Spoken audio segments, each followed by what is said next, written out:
कई दिनों से जंगल में लगातार बारिशें हो रही थीं। मानो चिड़िया अपने घर में बैठी अपने बच्चों के लिए गरम गरम पकोड़े बना रही थी। तभी चीकू तोता चिड़िया के दरवाजे पर आता है।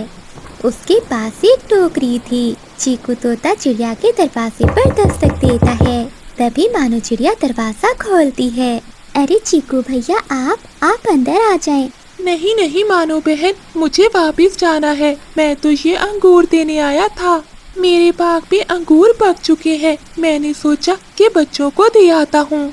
तोते भैया, आपका बहुत बहुत धन्यवाद जो आप हमारा इतना ख्याल रखते हैं। रुकिए, ये मैं अभी आती हूँ।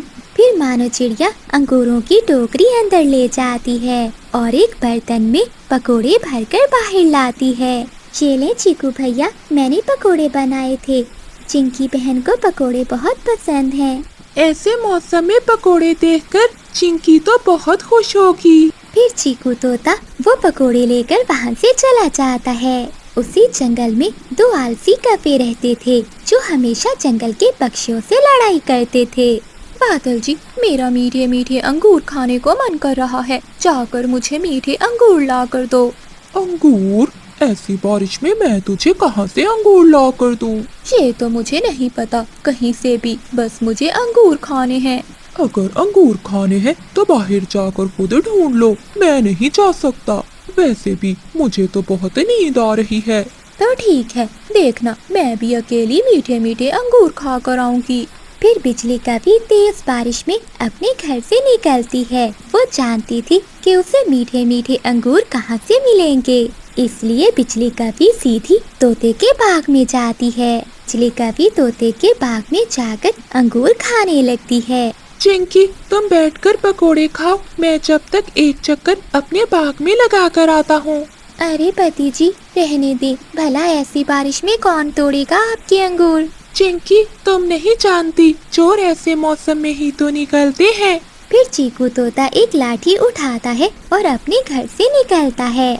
चीकू तोता दूर से ही बिजली कभी को अंगूर खाता हुआ देख लेता है। इसे तो आज मैं नहीं छोड़ूंगा। बिजली कभी अपने ध्यान बैठी अंगूर खा रही थी कि पीछे से तोता आकर एक लाठी बिजली कभी को मारता है। बिजली कभी तो सीधी नीचे गिरती है। हाय तोते, मैं तो मर गई। तुम चिंता नहीं करो, आज तो मैं तुम्हें जान से ही मार दूंगा। फिर चीकू तोता बिजली कभी को एक पेड़ से बांध देता है। अब काली कभी तो मेरे बाग में काम करेगी, ऐसे तो मैं तुझे नहीं जाने दूंगा। चोरनी कहीं की। चीकू भैया, गलती हो गई, माफ कर दो। एक बार मुझे जाने दो, दोबारा मैं ऐसा कभी नहीं करूँगी। थोड़ी देर बाद जंगल में बारिश भी रुक जाती है। चलो अब जल्दी से सारे पके हुए अंगूर तोड़कर इस टोकरी में रखती जाओ। तोते भैया, मेरा पति मेरा इंतजार कर रहा होगा, प्लीज मुझे जाने दो। पहले सारे काम करो, फिर ही मैं तुम्हें जाने दूंगा। फिर बिजली कभी तोते का सारा काम करती है। वो पके हुए अंगूर तोड़ तोड़ कर टोकरी में रखती है। अब जाओ, अगर दोबारा मुझे यहाँ नजर आई तो मैं तुम्हारे पंख तोड़ दूंगा। बिजली कभी रोती हुई वहाँ से भाग जाती है। बादल, बादल जी, उस गंदे मोटी चोंच वाले ने मुझे बहुत मारा और मुझसे सारे काम भी करवाए। क्या हुआ बिजली, क्या तुम पकड़ी गई थी? हाँ बादल जी, मैं तो बैठी मजे मजे से अंगूर खा रही थी। ना जाने वो मोटी चोंच वाला कहाँ से आ गया था। फिर मुझे बहुत मारा और मुझे पेड़ से बांध दिया। बादल, मैं बदला लूंगी, मैं उस तोते के बच्चे से बदला लूंगी। तुम चिंता ना करो बिजली, अब उसका सामना होगा तुमसे भी बड़े चोर का। बादल कौवा कहते हैं मुझे, मैं भी देखता हूँ कि वो अपने अंगूर तोड़कर कैसे मंडी में लेकर जाता है। तोते भैया, मैं दाना लेने जा रही हूँ। मानो बहन, इन दिनों चोर बहुत आ रहे हैं मेरे बाग में। तुम ऐसा करो कि मेरे बाग की रखवाली करो, मैं शाम को तुम्हें कुछ अंगूर दे दूंगा। मानो चिड़िया मान जाती है और वो तोते के बाग की रखवाली करने लगती है। तोता कुछ अंगूर तोड़कर मंडी ले जाता है और मानो चिड़िया पीछे से बाग की रखवाली कर रही थी। मामा जी, मेरे साथ चलो, आज उस मोटी चोंच वाले को सबक सिखाना है। भांजे, मेरा भी अंगूर खाने को बहुत मन कर रहा है। जो अंगूर भी चोरी करेंगे वो हम आपस में आधे आधे बांट लेंगे। मामा जी, तुम चिंता नहीं करो, आज तो हम तोते का बाग ही खाली कर देंगे। बादल कव्वा और उसका मामा दोनों तोते से बदला लेने के लिए चाहते हैं। भांजे, वो चिड़िया यहाँ क्या कर रही है? लगता है तोते ने रखवाली के लिए रखा है चिड़िया को। मामा जी, अभी हम घर जाते हैं और रात को आएंगे। शाम हो जाती है। चिड़िया बहन, ये लो अंगूर, अब तुम घर चली जाओ। सुबह फिर से आ जाना, अब रात को रखवाली मैं खुद ही कर लूँगा। तोते भैया ध्यान रखना, आज तो कौवे आपके बाग के इधर उधर घूमते फिर रहे थे। तुम चिंता नहीं करो मानो बहन, मैंने चोरों का बंदोबस्त कर लिया है। फिर चिड़िया अंगूरों की टोकरी लेकर अपने घर चली जाती है और चीकू तोता अपने थैले से एक बड़ा जाल निकालकर अपने अंगूरों के ऊपर डाल देता है और एक लंबी रस्सी से वो जाल बांधकर दूर जाकर सो जाता है। बादल जी, अब जाओ भी, अब तक तो वो मोटी चोंच वाला सो गया होगा। चलो मामा जी, चले।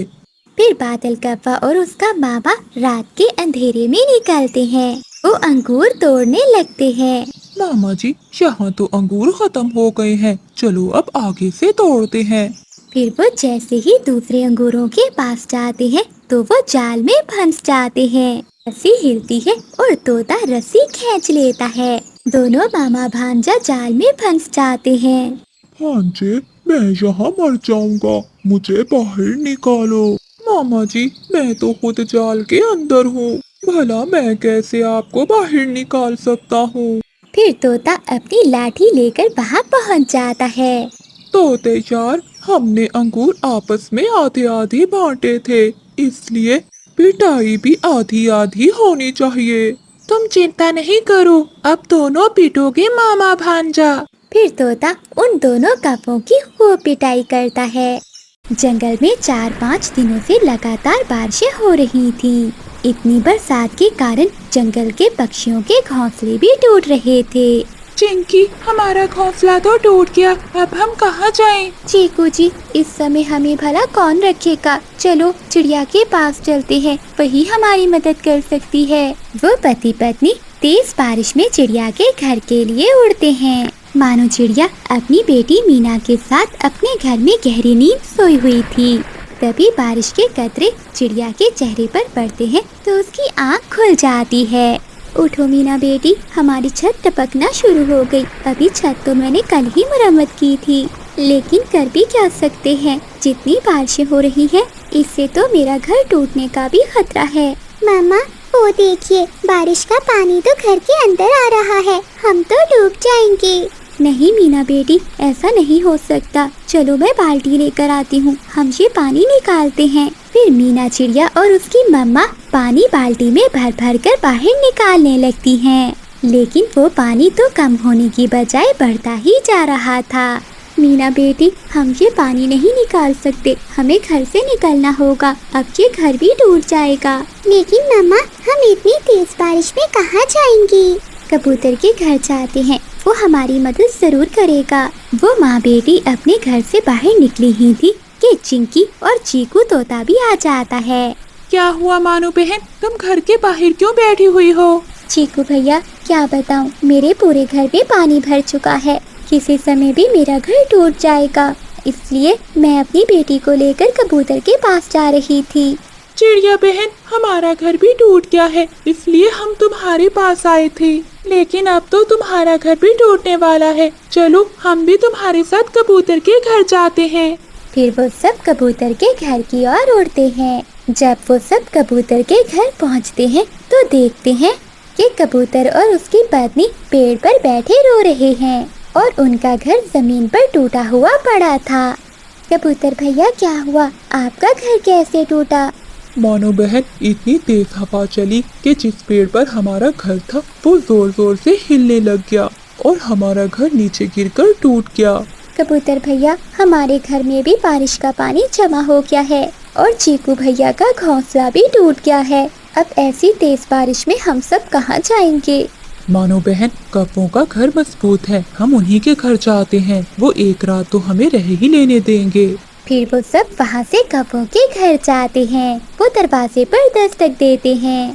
कौन कौन है दरवाजे पर? बिजली बहन, मैं मानो चिड़िया और मेरे साथ कबूतर और तोता भी है। हम सब के घर टूट गए हैं। हम सबको एक रात बस अपने